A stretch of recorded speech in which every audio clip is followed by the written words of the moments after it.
पढ़ के बैठे हैं सब लोग क्लास में प्रीवियस क्लास का? आवाज़ क्लियर है मेरी?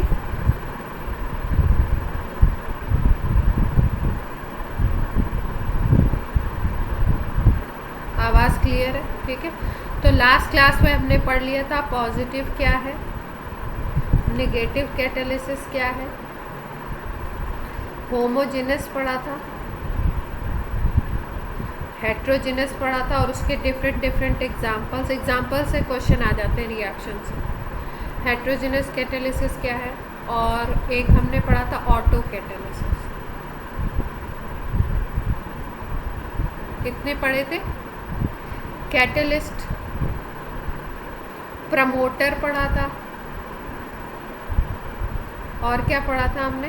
कैटलिस्ट पॉइजन पढ़ा था,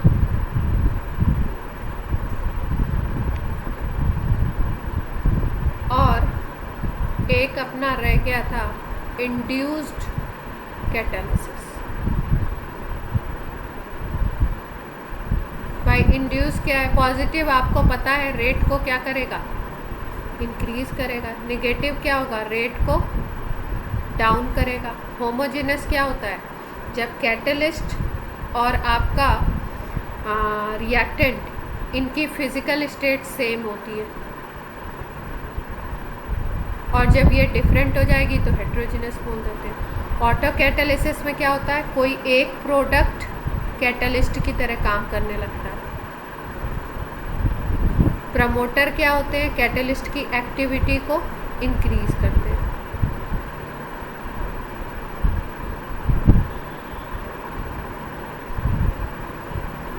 और पॉइजन क्या हो जाएगा? डिक्रीज कर देंगे। ये सारी बातें हमने कर ली। अब हम लोग बात करने जा रहे हैं इंड्यूस्ड कैटालिसिस की। इंड्यूस्ड कुछ ऑटो की तरह ही है। ऑटो में जो प्रोडक्ट बनता है वो काम करता है, लेकिन इंड्यूस में क्या होता है? एक रिएक्शन कोई हो रही है, मान लो, ठीक है, मान लो A प्लस बी बनाता है C प्लस डी, ठीक है, ये एक कंटेनर में हो रहा था रिएक्शन, और इसमें रेट है मान लो इसका 5 मोल पर लीटर इंटू सेकेंड, ये है इसका रेट। अब हमने क्या किया कि इसी कंटेनर में एक और दूसरा रिएक्शन कराने लगे, P plus Q is equal to R plus S, same container में, ठीक है। दोनों रिएक्शन साथ साथ होने लगे एक साथ। और अब हमने क्या देखा? ये आपस में ये नहीं रिएक्ट करते, ऐसे होने चाहिए।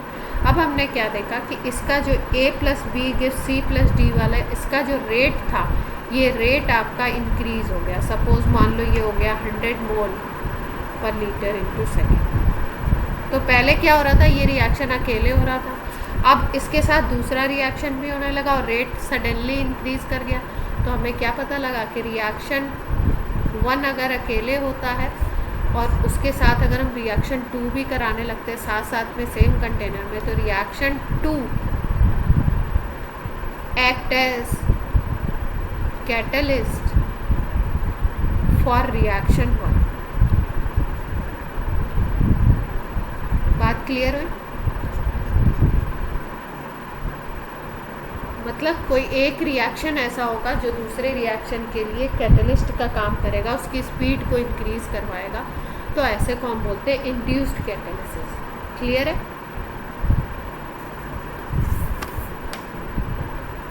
इसके एग्जाम्पल की अगर हम बात करें तो हम लोग एक याद रखेंगे, हम लोग सोडियम Na3ASO3 लेते हैं, इसको बोलते हैं सोडियम आर्सेनाइट, ठीक है।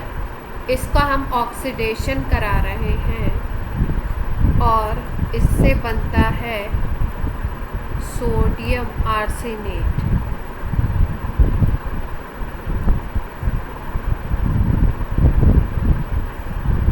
ठीक है, ये ऑक्सीडेशन का ये रिएक्शन वाला। अब हम क्या करते हैं, इसमें रेट कुछ आ रहा है, कोई रेट रिकॉर्ड किया गया, मान लो इसका R1। अब इसके साथ साथ हम दूसरा रिएक्शन करवाने लगते हैं। इसमें हमने सोडियम सल्फाइड डाल दिया, Na2SO3। अब इसका भी ऑक्सीडेशन होने लगा साथ साथ, इसने बना लिया sodium sulphate.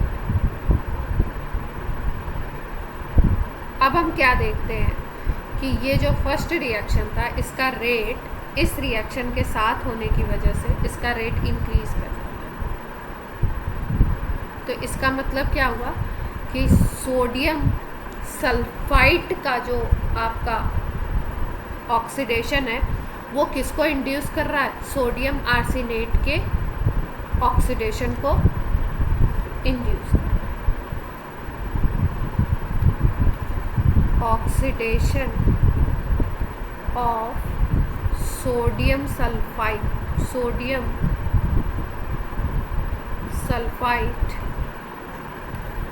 induces oxidation of sodium arsenate। अगर अलग हो रहा था तो क्या हो रहा था? रेट कम था सोडियम आर्सेनेट के ऑक्सीडेशन का, लेकिन उसके साथ सोडियम सल्फाइड डाल दो तो उसका भी ऑक्सीडेशन होने लगेगा और उसका ऑक्सीडेशन इस रिएक्शन को इंड्यूस कर देगा, रेट को इंक्रीज। क्लियर है बात?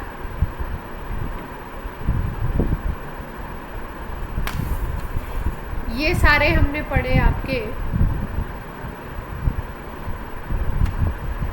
कैटालिसिस के टाइप, कितने तरीके के कैटालिसिस हो सकते हैं और क्या क्या कैटालिस्ट उसके अकॉर्डिंग कौन कौन से कैटालिस्ट हम बोल सकते हैं। ठीक है, इस चैप्टर में आपको एनसीईआरटी की लाइन बाय लाइन पढ़ना है बिल्कुल। ठीक है, उससे ज़्यादा कुछ नहीं आएगा, जितना लाइन बाय लाइन है उसको ही समझ के हम लर्न कर लेंगे, अपना काम बन जाएगा। अब कैटलिस्ट के अगर हम लोग बात करें कैरेक्टर्स के, तो क्या क्या कैरेक्टर्स हो सकते हैं कैटलिस्ट? सबसे पहला कैरेक्टर क्या है कि ये आपका स्पेसिफिक होता है। ठीक है, स्पेसिफिक का मतलब क्या है? स्पेसिफिक का मतलब है कि मान लो A + B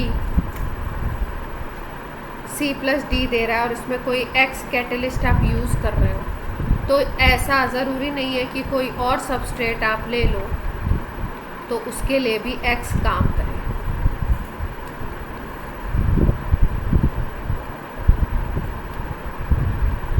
मतलब क्या होते हैं? ये बड़े स्पेसिफिक होते हैं, कुछ पर्टिकुलर रिएक्टेंट के लिए कुछ पर्टिकुलर ही आपके कैटलिस्ट हो। ऐसा नहीं है कि किसी भी रिएक्शन के लिए आप कोई भी कैटलिस्ट यूज़ करो। फिर उसके बाद ये एक टेम्परेचर पे काम करते हैं जिसको हम बोलते हैं ऑप्टिमम टेम्परेचर।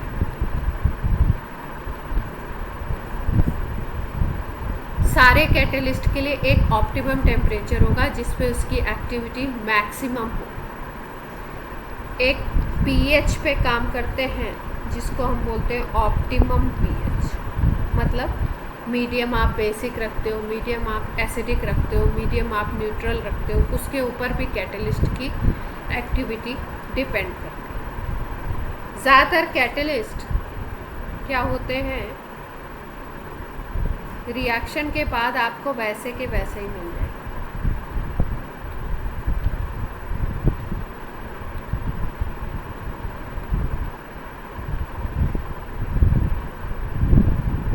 जैसे मान लो एक रिएक्शन है, पोटेशियम क्लोरेट को मैग्नीज डाइऑक्साइड की प्रेजेंस में हीट करते हैं हम लोग, तो ये पोटेशियम क्लोराइड और ऑक्सीजन बनाते हैं।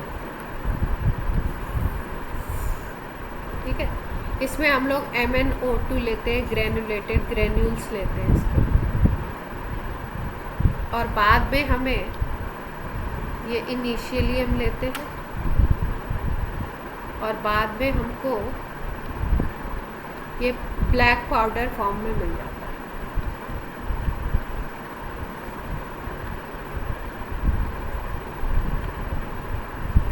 क्लियर है इतनी बात?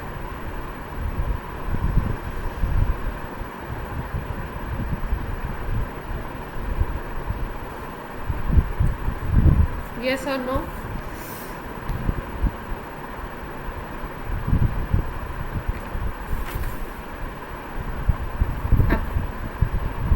कैटलिस्ट जो वर्क करेगा वो कैसे कैसे वर्क करता है, कौन कौन सी उसमें थ्योरीज हैं।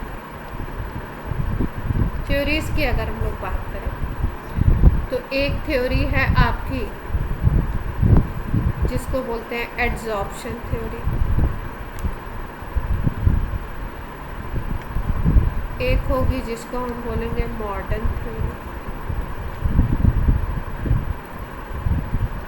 और एक और इसका नाम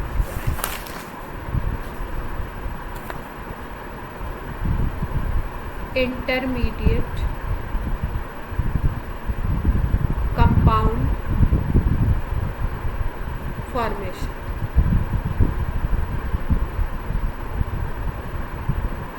ठीक है, तो ये जो तीसरी वाली है इसको पहले पढ़ते हैं, ये पहली है बेसिकली, मैंने थर्ड नंबर पे लिखी। इंटरमीडिएट में क्या,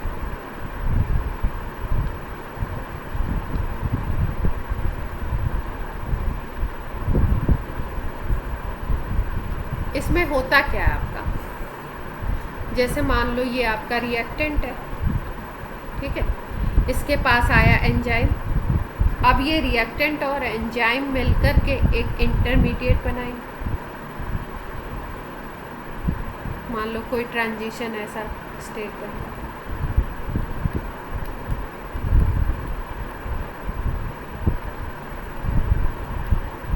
और फिर उसके बाद ये जो इंटरमीडिएट होता है ये ब्रेक होके, ये ब्रेक होगा और क्या बना लेगा, प्रोटीन। क्लियर है इतनी बात?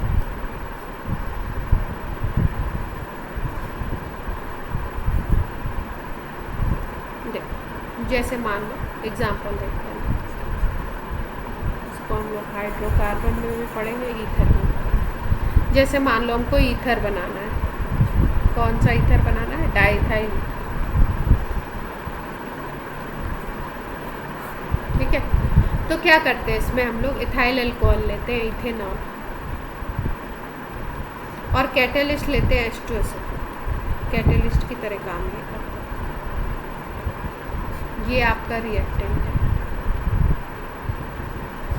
ठीक है, तो सबसे पहले क्या होता है, ये दोनों क्या बनाएंगे, इंटरमीडिएट बनाएंगे। इंटरमीडिएट कैसे, C2H5OH ये रिएक्टेंट होगा, अब H2SO4 अपना कैटलिस्ट है, अब बनेगा इंटरमीडिएट, तो पहले ये बनता है, इसको बोलते हैं इथाइल हाइड्रोजन सल्फेट, ये बन गया अपना इंटरमीडिएट। रिएक्टेंट और कैटलिस्ट वर्क किए और इन्होंने बना लिया इंटरमीडिएट। अब ये इंटरमीडिएट ब्रेक होगा,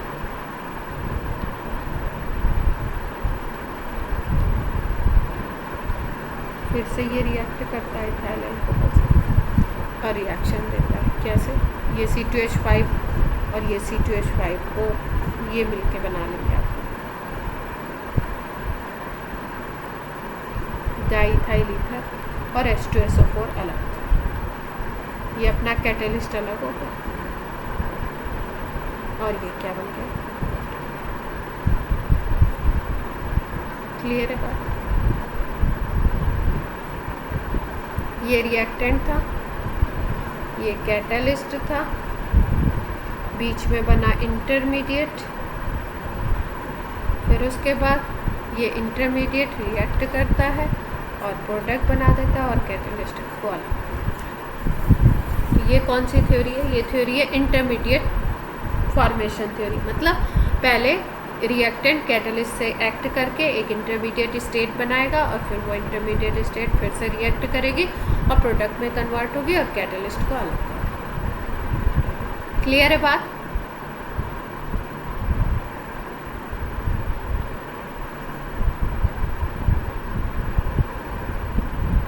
ईथर कहाँ कैटलिस्ट, कैटलिस्ट H2SO4 है, ये प्रोडक्ट है आपका C2H5OC2H5 जिसको बोलते हैं डाईइथाइल ईथर, जो हमें बनाना था,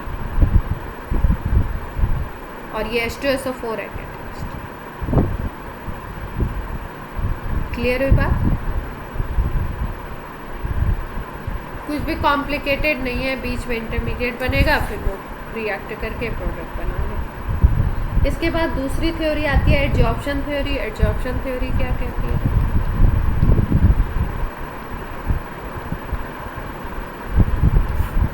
इसकी अगर बात करो तो एडजॉर्प्शन थ्योरी कहती है कि भाई सपोज ये कैटलिस्ट है, ये कैटलिस्ट का सरफेस है, इस कैटलिस्ट के सरफेस पे कुछ फ्री वैलेंसीज होती हैं। मान लो इसको हम ऐसे ऐसे दिखा रहे हैं, फ्री वैलेंसीज है।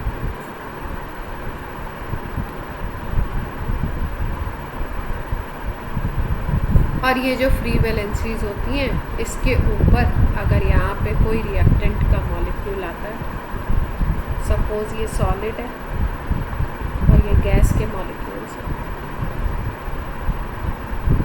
ये अगर यहाँ पे आते हैं तो ये इन फ्री वैलेंसीज के साथ अटैच होने की कोशिश करते हैं, अटैच हो जाते हैं। ठीक है, अब मान लो दो रिएक्टेंट के मॉलिक्यूल्स यहाँ पे आए, ये अटैच होंगे। मान लो ये A है, ये वाले A हैं, ये A है, ये मान लो B है, B है, B है, ये सब आपस में यहाँ पे एक्टिव वैलेंसीज पे आते हैं, पास में इसके कैटलिस्ट के ऊपर एक्ट करते हैं, और फिर उसके बाद एक दूसरे के पास आते हैं तो इंटरेक्ट करते हैं एक दूसरे से, और इंटरेक्ट करने के बाद प्रोडक्ट। और इसमें होता क्या है, जैसे ये एडजॉर्प्शन हुआ, फिर प्रोडक्ट बनता है, फिर प्रोडक्ट आपका प्रोडक्ट का होता है डिसॉर्प्शन, प्रोडक्ट निकलता जाता है और फिर नए रिएक्टेंट आते जाते हैं।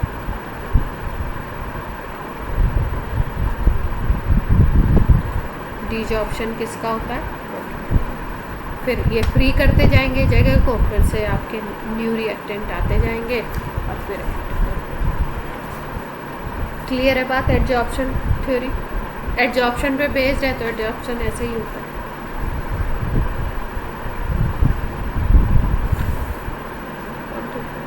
अब हम लोग बात करते हैं मॉडर्न।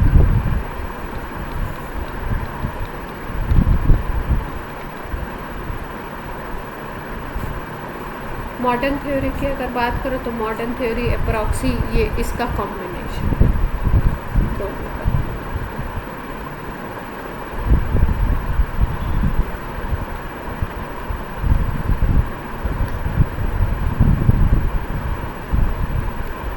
ठीक है, और मॉडर्न थ्योरी में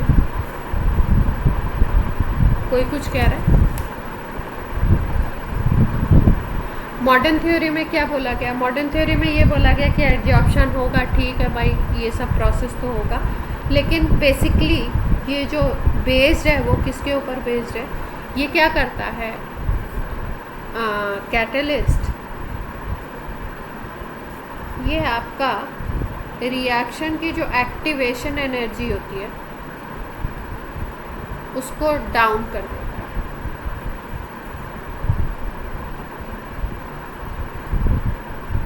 कैटलिस्ट क्या काम करता है?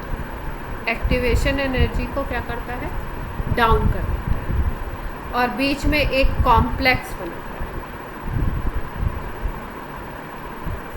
ठीक है, अगर इसको हम देखना चाहें, सपोज A और B रिएक्ट करते हैं और A और B रिएक्टेंट है, इनके साथ यहाँ पे X कैटलिस्ट है। ठीक है, तो मान लो ये कोई कॉम्प्लेक्स बना रहा है, और फिर उसके बाद ये कॉम्प्लेक्स फर्दर कन्वर्ट होते हैं प्रोडक्ट।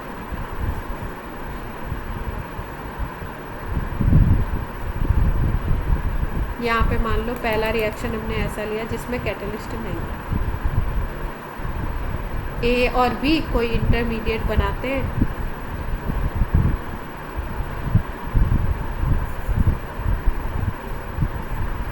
और इंटरमीडिएट बनाने के बाद कॉम्प्लेक्स फॉर्मेशन होता है, फिर प्रोडक्ट बनता है। ठीक है, अब यहाँ पे मान लो आपकी जो टोटल एनर्जी लगती है कन्वर्ट कराने में रिएक्टेंट को प्रोडक्ट में, वो मान लो 100 किलो जूल लगती है। ठीक है। अब इसी रिएक्शन को हम किसी एक्स कैटलिस्ट की प्रेजेंस में करवाते हैं। कैटलिस्ट की प्रेजेंस में जब करवाओगे तो भी कॉम्प्लेक्स बनेगा और फिर वो प्रोडक्ट में कन्वर्ट होगा। ठीक है।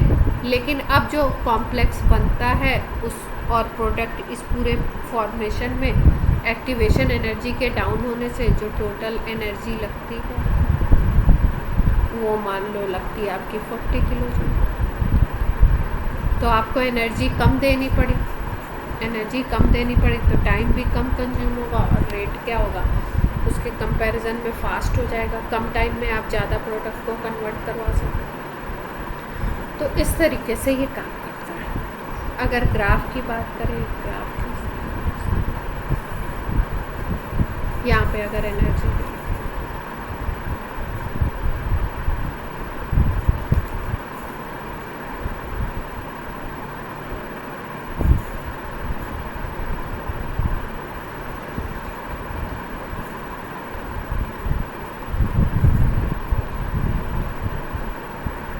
केमिकल पोटेंशियल एनर्जी देखते और यहाँ पे रिएक्शन कोऑर्डिनेट्स ले लेते हैं।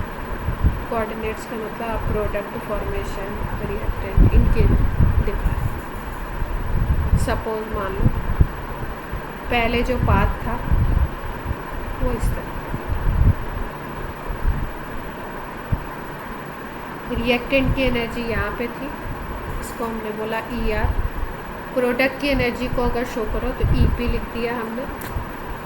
अब यहाँ पे कॉम्प्लेक्स बना, पहले रिएक्टेंट की एनर्जी इतनी थी, यहाँ तक टोटल आपने एनर्जी इतनी और लगाई। ठीक है। तो इसको हम बोलेंगे एक्टिवेशन एनर्जी। इतना एक्टिवेट किया आपने, एक्टिवेशन एनर्जी थी, तो ये प्रोडक्ट में कन्वर्ट हो गया। ठीक है। अब क्या करो, अब इसके साथ आप एक कैटलिस्ट, यहाँ पे भी इंटरमीडिएट बने,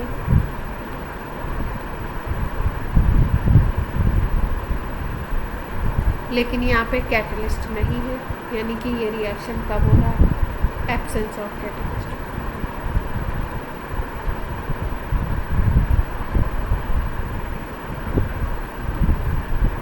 अब हम क्या करें, अब हम इसमें कैटलिस्ट डाल देते हैं और कैटलिस्ट जब डालेंगे तो कैटलिस्ट डालने से क्या होगा, रिएक्टेंट की एनर्जी तो वही थी, अब पाथ चेंज हो जाएगा।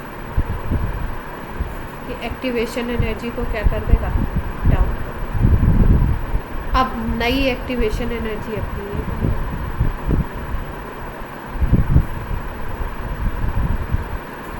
ये प्रीवियस थी, ये हो गई आपकी विद कैटलिस्ट E। अब आप देख पा रहे हो कि अब आपको एक्टिवेशन एनर्जी को इसने क्या कर दिया, डाउन कर दिया, मतलब कम यूज़ करना पड़ा।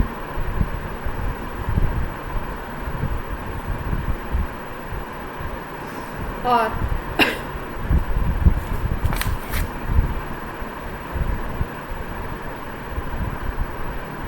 अब अगर देखो थ्रेशोल्ड एनर्जी को, थ्रेशोल्ड मतलब टोटल कितनी चाहिए, तो अब अगर थ्रेशोल्ड एनर्जी को आप देखो ये इतने पे आएगी E2, और पहले जो थ्रेशोल्ड आप देख रहे थे वो क्या था,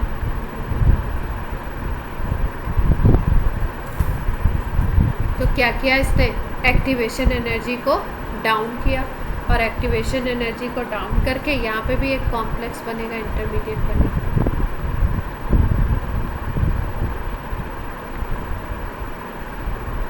प्रोसेस सेम है, प्रोसीजर सेम है, रिएक्टेंट से इंटरमीडिएट, इंटरमीडिएट से प्रोडक्ट, लेकिन क्या होगा, एक्टिवेशन एनर्जी को डाउन कर दिया। तो अगर हम रिएक्शन के टर्म्स में, एनर्जी के टर्म्स में देखें तो हमें क्या मिल जाता है, एक न्यू पाथ मिल जाता है।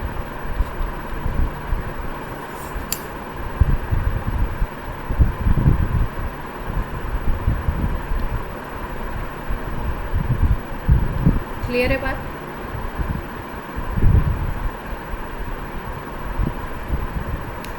अगर इस रिएक्शन के लिए हम लोग बोले डेल्टा एच, तो डेल्टा एच क्या होता है? जितनी आपकी रिएक्टेंट की एनर्जी है और जितनी प्रोडक्ट की एनर्जी है उसका डिफरेंस निकालो। ये टर्म क्या होगा? Delta H.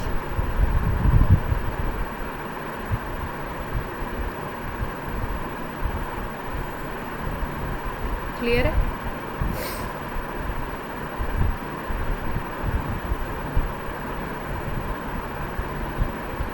तो इस तरीके से काम करता है। तो हम लोग बोलते हैं इसको कौन सा, ये मॉडर्न थ्योरी हो गई। इसमें एडजॉर्प्शन भी होगा, इसमें क्या होगा, आपका एक्टिवेशन एनर्जी को लोअर डाउन भी किया जाएगा।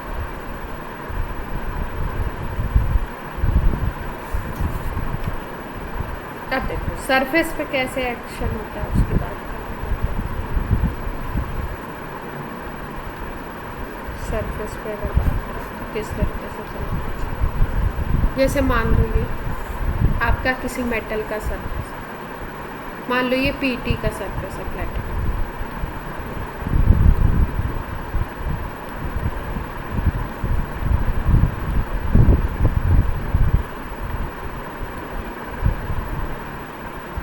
अब ये प्लेटिनम के सरफेस पे कुछ यहाँ पे फ्री वैलेंसीज होंगी।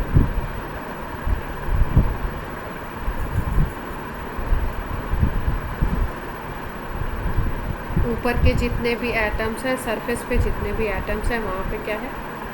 Free valency. अब मान लो दो रिएक्टेंट है, एक ए है दूसरा बी है। ये दोनों रिएक्टेंट है।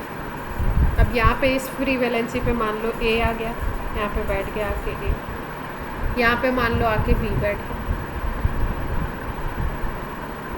प्रोसेस कौन सा हो रहा है? एडजॉर्प्शन। यहाँ पे ए आ गया, यहाँ पे कौन आ गया? बी।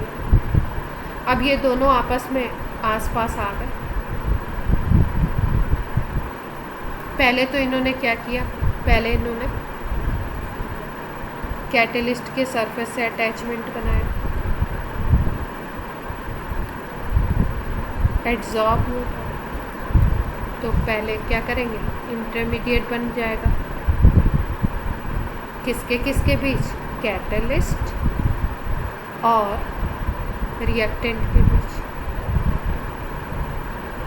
अब फिर उसके बाद क्या होगा? ये क्योंकि आसपास आ जाएंगे तो अब आपस में इनका भी रिएक्शन होने लगेगा, आपस में आ गए तो अब ए और बी आपस में रिएक्ट करके क्या बनाएंगे? फिर फाइनल। अब यहाँ पे बीच में क्या होगा? Interaction between reactant. और फिर क्या बनेगा? क्लियर है बात?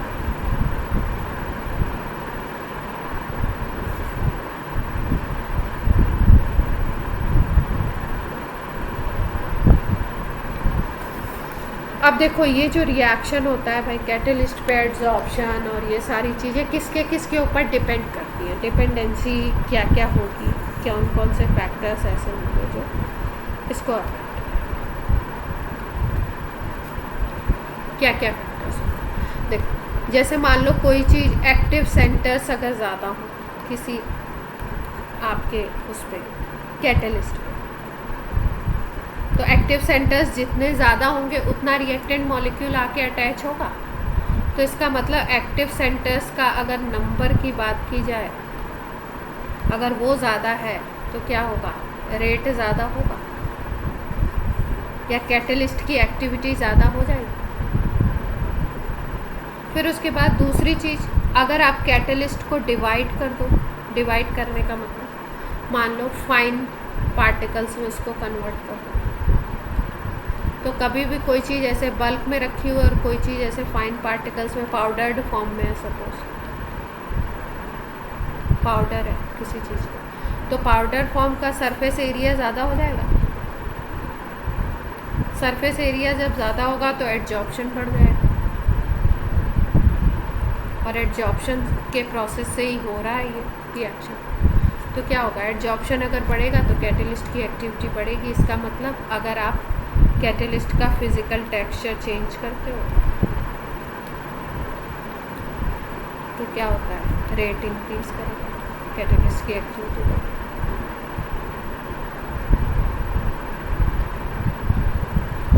उसके बाद अगर हम बात करें कि कुछ कैटलिस्ट, जैसे कि कैटलिस्ट के फॉर्म में अगर हम बात करें तो डी ब्लॉक के जो मेटल्स होते हैं इनको बहुत यूज़ किया जाता है, या ट्रांजिशन मेटल इनको यूज़ किया जाता है। ठीक है, रीज़न क्या होता है, इनके में डी ऑर्बिटल्स होते हैं, वैकेंट डी ऑर्बिटल्स और फिल्ड डी ऑर्बिटल्स होते हैं।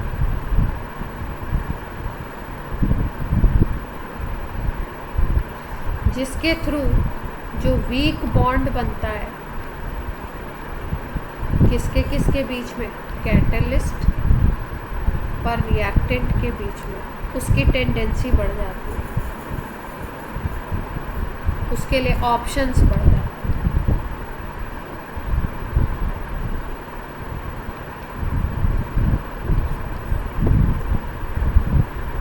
क्लियर है बात इतनी?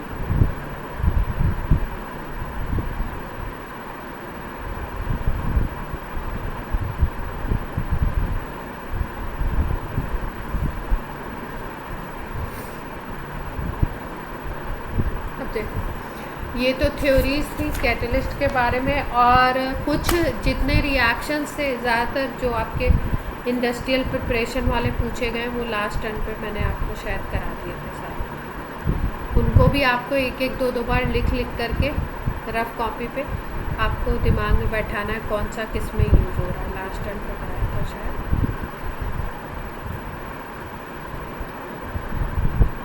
जैसे ये KMnO4 के टाइट्रेशन में यहाँ पे कौन कैटलिस्ट की तरह काम कर रहा है, ठीक है, किस तरीके का रिएक्शन है। इसमें MnSO4 बनता है जिसमें Mn+2 जो आयन होता है ये काम करने लगता है कैटलिस्ट, ऑटो कैटलिस्ट की तरह।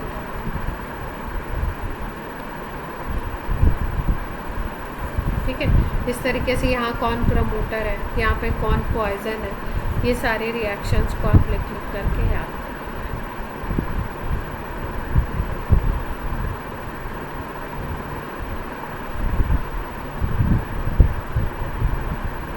अब एक और पार्ट है इसमें, बायो कैटलिस्ट, तो कभी कभी पूछ सकते हैं, थोड़ा सा पढ़ लेते हैं उसका। बायोलॉजिकल पार्ट हम लोग ज़्यादा नहीं पढ़ेंगे, उसका हम लोग कौन सा पार्ट पढ़ेंगे, केमिकल, जो केमिस्ट्री में पूछा है।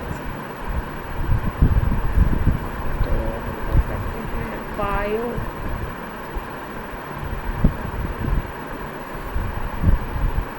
कैटलिस्ट। ठीक है, इसको हम लोग एंजाइम होते क्या है। सबसे पहली बात, नाइट्रोजनस सब्सटेंसेस होंगे, नाइट्रोजनस कॉम्प्लेक्स स्ट्रक्चर वाले कंपाउंड होते हैं।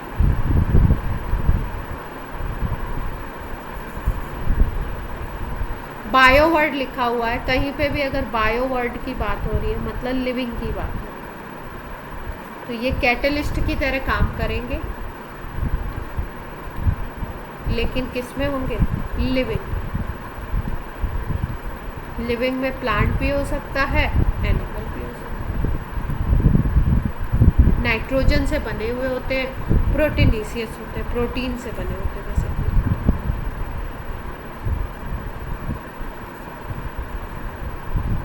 ठीक है, बायो कैटलिस्ट क्यों बोलते हैं, क्योंकि रिएक्शन को जो हमारी बॉडी में या किसी प्लांट की बॉडी में, किसी एनिमल की बॉडी में जितने भी रिएक्शंस होते हैं, डाइजेशन हो गया, किसी चीज़ की ब्रेकिंग हो गई, किसी चीज़ की सिंथेसिस हो गई, उन सब के लिए इनकी ज़रूरत पड़ती है, और ये उसके रिएक्शन को, रेट को कोई इनहिबिट करता है, कोई प्रमोट करता है, तो इसलिए इसको हम लोग नाम देते हैं बायो कैटलिस्ट। क्लियर है? अब काम तो वही है।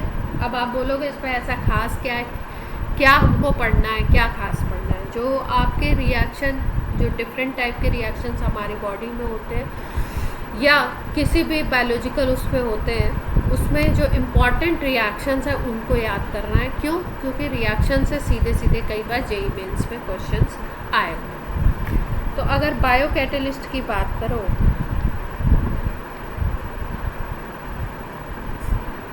या एंजाइम की बात करो तो ज़्यादातर एंजाइम के लिए आप एक चीज़ याद रखेंगे, लास्ट में एक वर्ड लिखा रहता है एज। एंजाइम्स के नेम के आगे क्या लिखा होता है? लास्ट में एज। जैसे ऐसे लिखा होगा इनवर्टेज, जाइमेज। ठीक है, ज़्यादातर के नेम के साथ ये क्या लिखा होता है? ASE लिखा होता है। ASE का मतलब है ये एंजाइम। ठीक। दूसरी चीज़, बड़े स्पेसिफिक होते हैं। स्पेसिफिक का मतलब क्या है? स्पेसिफिक का मतलब एक थ्योरी बायो में पढ़ाई जाती है, 1 जीन 1 एंजाइम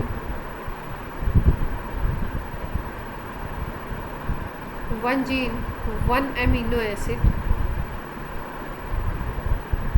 1 एंजाइम 1 रिएक्शन। मतलब अपनी बॉडी में या किसी भी लिविंग की बॉडी में अगर कोई रिएक्शन हो रहा है तो उसके लिए एक जीन रिस्पॉन्सिबल होता है और उस जीन के थ्रू बनता है एक एमिनो एसिड और उस एमिनो एसिड से बनते हैं प्रोटीन। एमिनो एसिड एक नहीं, मतलब एमिनो एसिड का एक सीक्वेंस होता है और उससे बनता है एक एंजाइम और वो केवल एक ही रिएक्शन को कैटेलाइज करता है, स्पेसिफिक होता है। ठीक है, जैसे कि अगर हम लोग रिएक्शंस की बात करें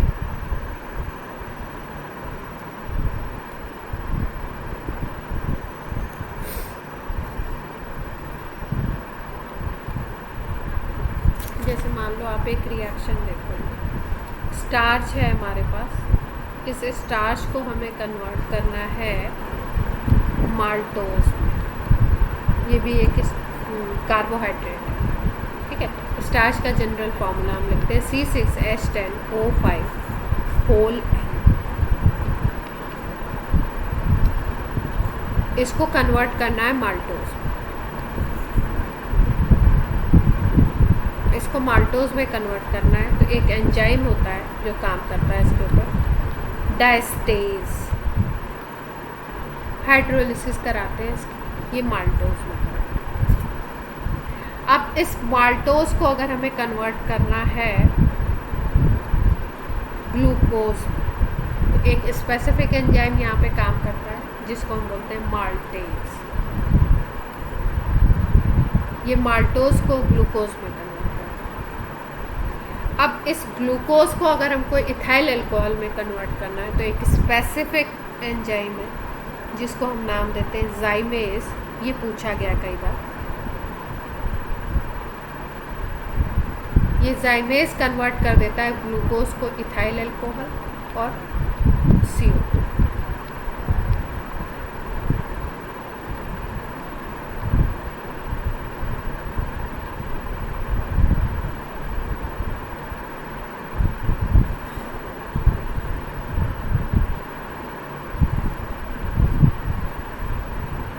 और अगर इस इथाइल अल्कोहल को हमको कन्वर्ट करना हो एसिटिक एसिड, तो इसमें हम कौन सा एंजाइम यूज़ कर सकते हैं? उसको हम नाम देते हैं माइको। नहीं, फॉर्मूला में डिफरेंस नहीं है लेकिन स्ट्रक्चर में डिफरेंस है। हाँ, एन का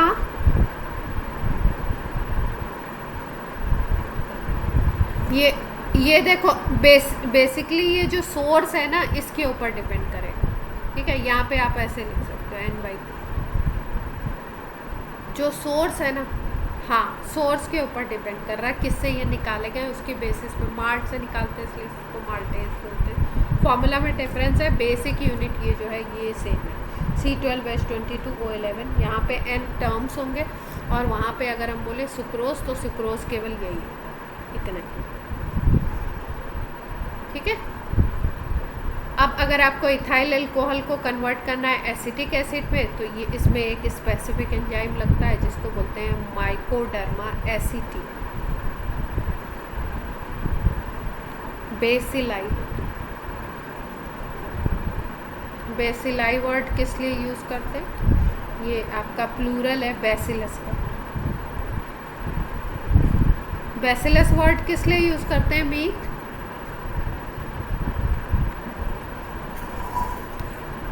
मीट है क्लासेस?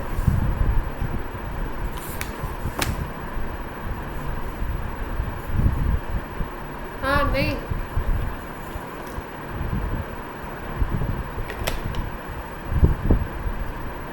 बैक्टीरिया के लिए यूज़ करते हैं पक्का।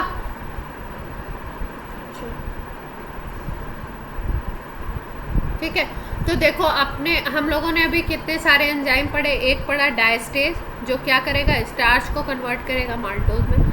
दूसरा पढ़ा माल्टेज, माल्टोज के ऊपर एक्ट करेगा और किस में कन्वर्ट कर देगा? इसको ग्लूकोज में कन्वर्ट कर देगा। और अगर ग्लूकोज से हमको इथाइल अल्कोहल इथेनॉल बनाना है तो जाइमेज चाहिए। और अगर एसिटिक एसिड, इथेनॉल से एसिटिक एसिड बनाना है तो हमें क्या चाहिए? Mycoderma एसिटी bacilli. ठीक है, वैसे माइकोडर्मा एसिटी भी लिख दोगे तो काम बढ़ जाएगा। क्लियर? ये शेप बताता है बेसिलस। बेसिलस जो होते हैं वो रॉड शेप होते हैं, ऐसा है रॉड। बायो नहीं पढ़ना अपने को पर नाम याद रखने पड़ेंगे क्योंकि कई बार इनसे ही क्वेश्चन सीधे सीधे आते हैं। अब देखो एक एंजाइम है, ये सुक्रोज के ऊपर काम करता है।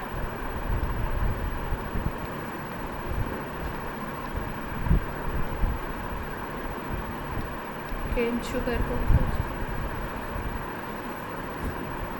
इन्वर्टेज एंजाइम काम करता है इसके, और इन्वर्टेज इसको ग्लूकोज और फ्रुक्टोज में चेंज करता है।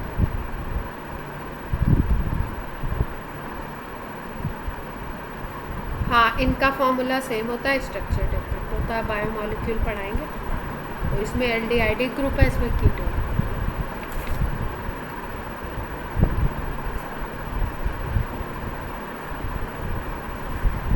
ठीक है, उसके बाद अगर हम बात करें एक और एंजाइम है यूरिएज। यूरिएज काम करता है यूरिया के ऊपर। यूरिया का फॉर्मूला होता है NH2CONH2।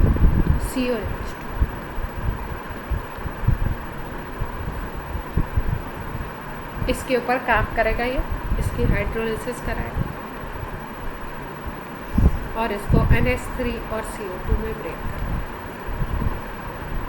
ठीक है, अब आप जैसे ये एमाइड है ना, एमाइड के ऊपर यूरिएज काम कर रहा है, लेकिन ऐसा नहीं है कि आप कोई भी एमाइड लेके आ जाओ और यूरिएज को वर्क करवाओ उस पर तो वो उसको ब्रेक कर देगा अमोनिया और CO2 में। यूरिएज क्या है? स्पेसिफिक है किसके ऊपर? उसके लिए सबस्ट्रेट कौन होना चाहिए? यूरिया होना चाहिए।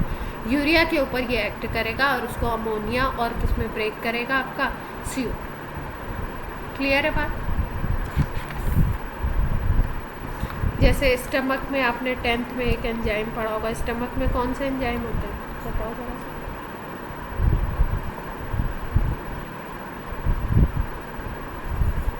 कोई सुना है नाम स्टमक में 10th क्लास में?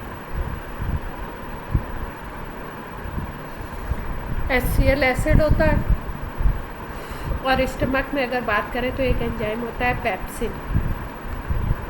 ये प्रोटीन के ऊपर काम करता है और प्रोटीन को ये तोड़ देगा अमीनो एसिड।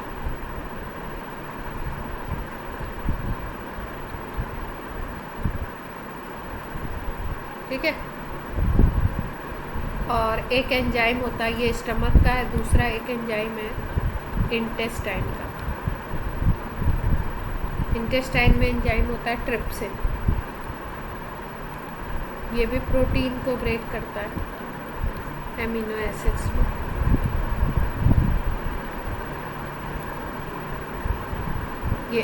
ये आपका है इंटेस्टाइन में, और स्टमक वाले की अगर बात करो तो पेप्सिन। अब अगर मिल्क को कन्वर्ट करना है आपका कर्ड में, ठीक है, तो एक एंजाइम होता है, हाँ, लैक्टोबैसिलस बोलते हैं। यहाँ पे लिखा हुआ है हमारे पास जो बुक है, लैक्टिक बेसिलाई। वैसे क्या नाम हम लोग याद रखते हैं? लैक्टोबैसिलस। बैसिलस इज सिंगुलर और bacilli is plural. Lactic acid के ऊपर काम करें, लैक्टिक एसिड बनाएगा। जैसे एक एंजाइम होता है नाइट्रोजिनेज,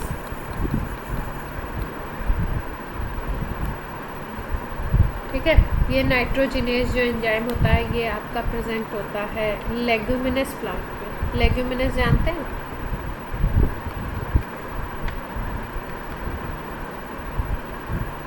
नहीं, लेग्यूमिनेसी फैमिली, ये जो दाल वाली फैमिली होती है ना आपकी, हाँ, रूट नोड्यूल्स में, हाँ, नाइट्रोजन फिक्सेशन। पीज हो गए, बीन्स हो गए, इन सब की रूट में प्रेजेंट होता है ये नाइट्रोजन, ठीक है। तो ये क्या करता है, एटमॉस्फेयर की नाइट्रोजन को, एटमॉस्फेयर में जो भी नाइट्रोजन है उसको अमोनिया में कन्वर्ट करता है, फिक्स करता है।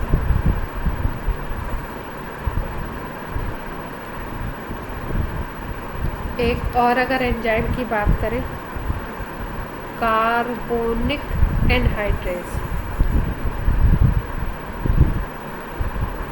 ये ह्यूमन बॉडी में प्रेजेंट होता है।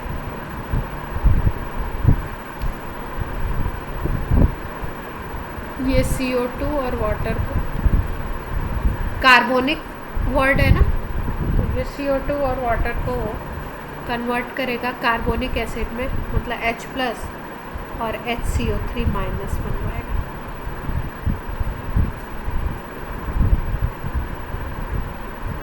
ये अपने ब्लड में काम करता होगा, सोडियम पोटेशियम पंप वगैरह वहाँ काम करते हैं उसमें। H+ और HCO3- बनवाएगा। अब देखो अपने को करना क्या है, NCERT में जितने भी दिए हुए ना उनको नहीं छोड़ना है, उसके अलावा बाकी कुछ नहीं करना है। जो भी एंजाइम दिए हो NCERT में उनको कर लेना है, क्योंकि उनके ही लाइन से क्वेश्चंस पूछे। अब इसके बाद इसमें एंजाइम में एक टर्म यूज़ करते हैं, कोएंजाइम, ठीक है। जैसे वहाँ पे प्रमोटर था ना, कैटलिस्ट प्रमोटर, वही सेम टू सेम काम करेगा। कोई भी ऐसा सब्सटेंस आप ले लो, कोई भी एलिमेंट, ज़्यादातर मेटल होते हैं जो एंजाइम की एक्टिविटी को इंक्रीज करेगा, उसको हम क्या बोलेंगे, कोएंजाइम या एक्टिवेटर।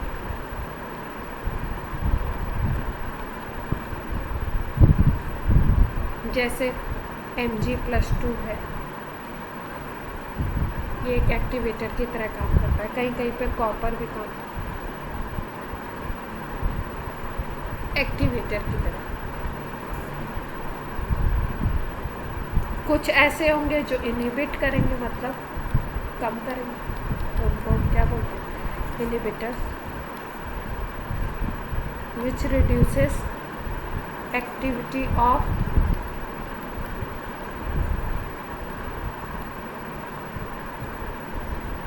एंजाइम्स।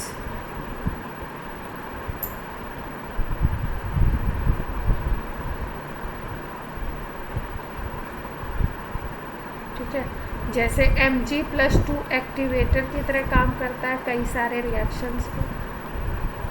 और अगर हम बात करें F- आ गया, C2O4-2 आ गया, तो ये काम करते हैं इनहिबिटर।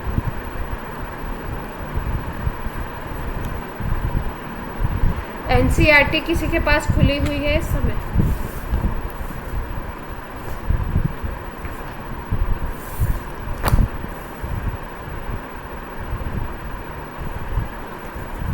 नहीं है तो ओपन करो NCERT।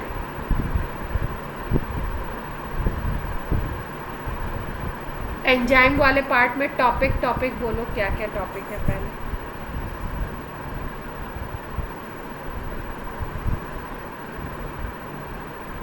एंजाइम गिवन,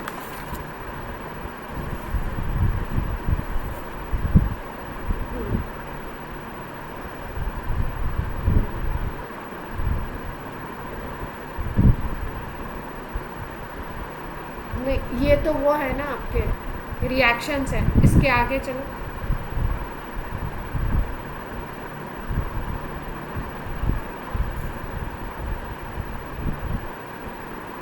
अच्छा मैकेनिज्म दिया हुआ है, ठीक है ठीक। अब एंजाइम के लिए देखो आप कुछ टेम्परेचर है उसको याद रखें। टेम्परेचर लगभग 298 से 310 केल्विन, ये टेम्परेचर होता है जिस पे ये अच्छा काम करता है एंजाइम।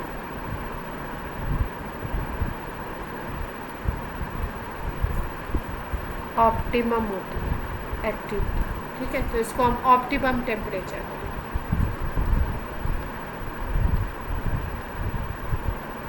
अगर पीएच की बात करें तो हमारी बॉडी में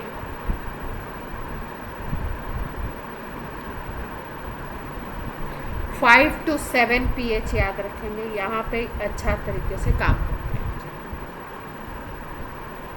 5 to 7।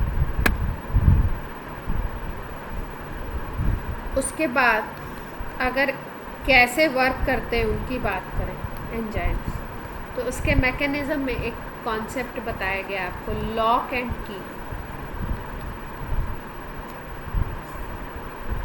ठीक है, तो लॉक एंड की का मतलब क्या है कि भाई जैसे आपका कोई पर्टिकुलर लॉक है तो वो एक किसी पर्टिकुलर की से ही तो ओपन होता है, सारी की से थोड़ी ओपन होगा। या क्या पता आप ख़राब क्वालिटी का कोई ले लो तो उसमें किसी और की से ओपन हो जाए, पर जो अच्छी कंपनी वगैरह के लॉक हम लोग लेते हैं उसमें वो उसकी जो स्पेसिफिक की होगी उससे ही ओपन होता है। इतनी बात तो सबको पता है।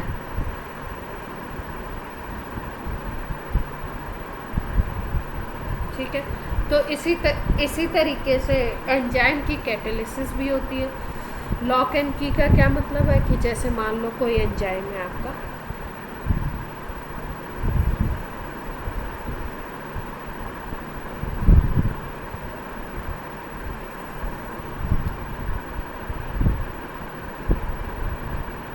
ये मान लो अपना एंजाइम है और इसमें ऐसे यहाँ पे इसका स्ट्रक्चर इस तरह से,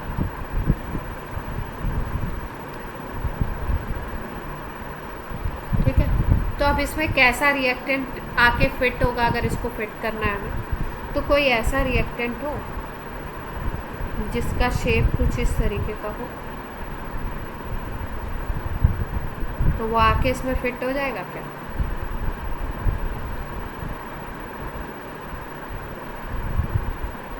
क्योंकि ये वाला पार्ट जो है ये यहाँ पे आके फिट हो जाएगा। अगर ये एंजाइम है, ये सबस्ट्रेट है, सबस्ट्रेट बोले तो रिएक्टेंट, ये सबस्ट्रेट आके इसके ऊपर फिट हो गया, फिर इंटरमीडिएट बन गया। इंटरमीडिएट कैसे बना आपका, ये दोनों आके फिक्स हो गया इसमें ये वाला, ठीक है। तो ये एंजाइम और सबस्ट्रेट का मिला के इंटरमीडिएट बन गया। अब ये फिर किस में कन्वर्ट हो जाएगा, प्रोडक्ट। तो एंजाइम की जो एक्टिविटी का मैकेनिज़्म है वो कैसा है, लॉक एंड की मेथड बोलते हैं इसको, या लॉक एंड की मैकेनिज़्म बोलते हैं। इसमें लॉक एंड की मैकेनिज़्म में क्या होता है कि एंजाइम का जिस तरीके का स्ट्रक्चर होता है उसमें फिट होने वाला या उस तरीके की स्ट्रक्चर वाला अगर सबस्ट्रेट होगा, रिएक्टेंट होगा, तो वो जा कर के उस एंजाइम के उस फ्री वैकेंसी में, फ्री वैलेंसी में, या उस साइट पे, साइट भी बोलते हैं इसको, इस साइट पे जाके ये अटैच हो जाएगा। और अटैच होने के बाद दोनों के बीच में इंटरमीडिएट फॉर्मेशन होगा। इंटरमीडिएट फर्दर क्या होगा, ब्रेक होकर के प्रोडक्ट दे देगा और एंजाइम फिर से अलग हो जाएगा। क्लियर है बात?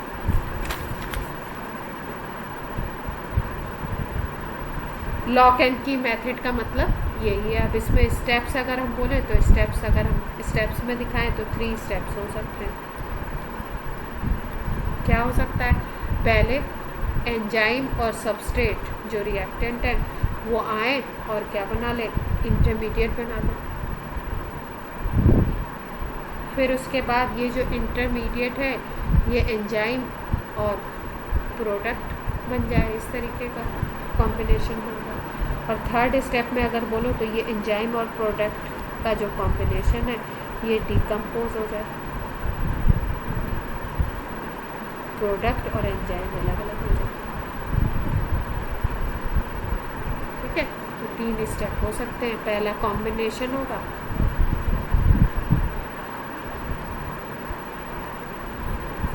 ठीक है।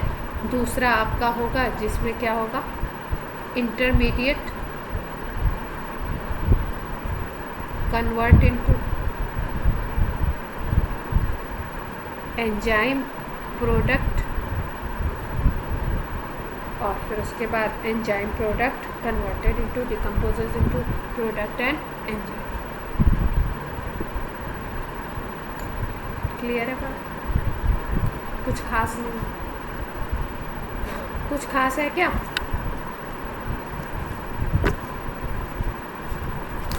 कुछ ही नहीं है, टॉपिक पे टॉपिक क्यों नहीं है? बात करते हैं। नेक्स्ट टॉपिक क्या दिया हुआ है आयुष?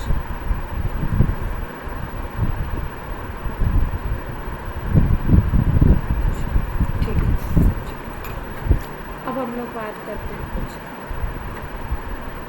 से सेलेक्टेड कैटालिसिस। वर्ड से आपको पता लग रहा है, शेप की बात हो रही है। जो बात अभी हमने करी थी वही बात है। मान लो ये एंजाइम है, ठीक है। एंजाइम में यहाँ पे पोर्स,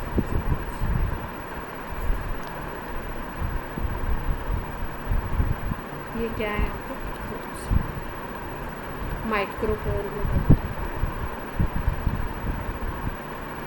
ठीक है।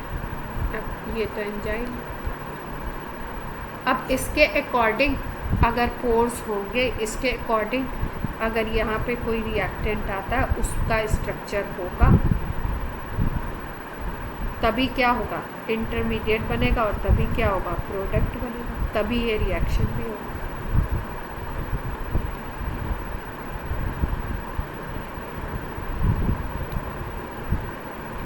Reaction occur when reactant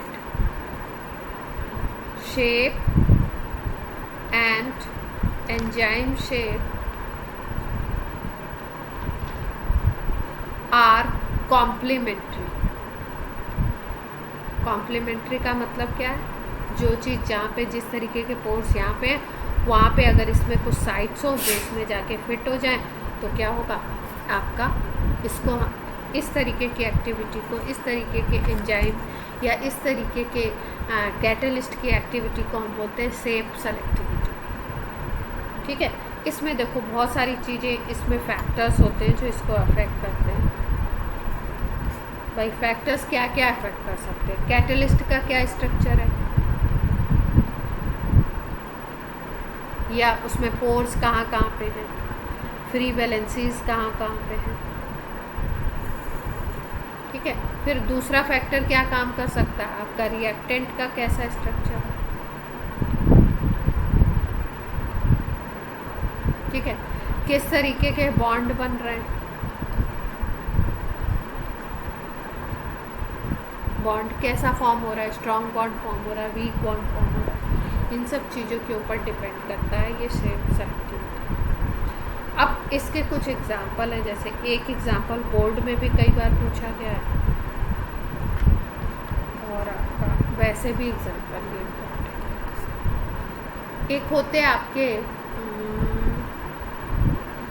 zeolites, ठीक है, इसको बोलते हैं ZSM, जैसे इम्पोर्टेंट है ZSM5। ये क्या करता है, ये आपका जब पेट्रोल बनाया जाता है तो उसमें ये काम, पेट्रोल फॉर्मेशन में ये काम। अब ZSM है क्या, जियोलाइट है क्या, बेसिकली ये होते हैं एल्यूमिनो सिलिकेट, कैटलिस्ट है ये, एल्यूमिनो सिलिकेट होते हैं। ZSM5 ये 5 है, इसमें नंबर्स होते हैं डिफरेंट डिफरेंट, 2 है, 3 है, 4 है। ये क्या बताता है, इसमें जो पोर्स के साइज़ है, ये जो नंबर है ये बताता है पोर्स के साइज़ को डिनोट करता है। ठीक है, तो ऐसा नहीं है ZSM5 ये कोई आपका किसी कार्बन या किसी एटम की पोजीशन बता रहा है, नहीं, उसका शेप कैसा है, उसमें पोर्स के साइज़ क्या है, उसके ऊपर ये डिपेंड करता है। और इसके अकॉर्डिंग ZSM5 ZSM3 इस तरीके से अलग अलग होते हैं। जो पेट्रोल बनाने में यूज़ होता है वो होता है आपका जियोलाइट 5 ZSM5 होते हैं। एल्यूमिनो सिलिकेट होते हैं ये। एल्यूमिनो सिलिकेट के बारे में थोड़ा सा समझ लेते हैं। अगर हम सिलिकेट की बात करें तो सिलिकेट में कुछ ऐसा स्ट्रक्चर होता है। सिलिकेट में 4 ऑक्सीजन आपके अटैच होते हैं, ठीक है। अब ये सिलिकन है, फिर से यहाँ पे ऑक्सीजन अटैच होगा।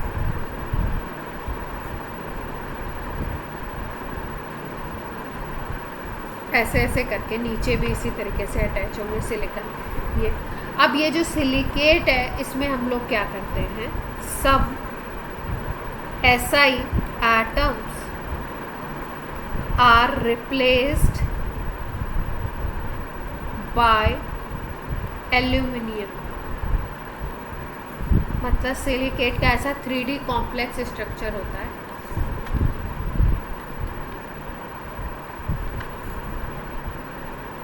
ये खूब सारे होंगे इस तरीके के SiO4 यूनिट्स। और इस यूनिट में क्या होगा, कहीं कहीं पे सिलिकॉन की जगह क्या हो जाएगा, एल्युमिनियम रिप्लेस अगर हम लोग कर देंगे तो उसको हम नाम देते हैं एल्यूमिनो सिलिकेट। और ये एल्यूमिनो सिलिकेट होता है जियोलाइट नाम देते हैं इसको, जिसको ZSM भी बोलते हैं। और एक ZSM ऐसा है जो आपका ZSM5 है, वो पेट्रोल बनाने में यूज़ होता है। और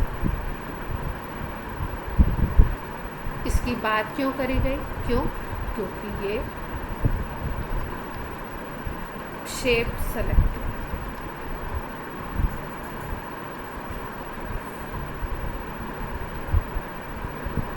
इसके बारे में कुछ 2 4 6 जो इन्फॉर्मेशन NCERT की लाइंस में थी वो मैंने आपको बता दी।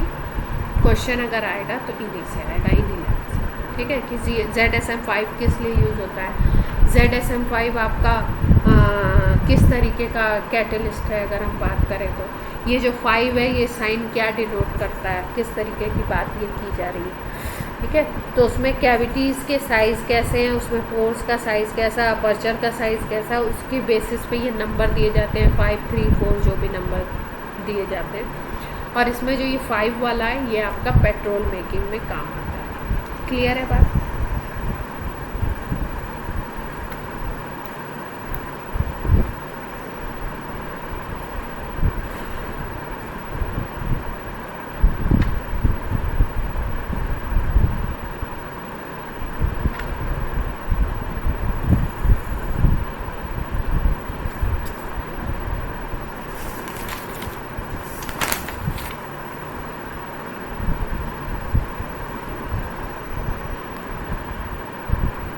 अब क्या है, मेरे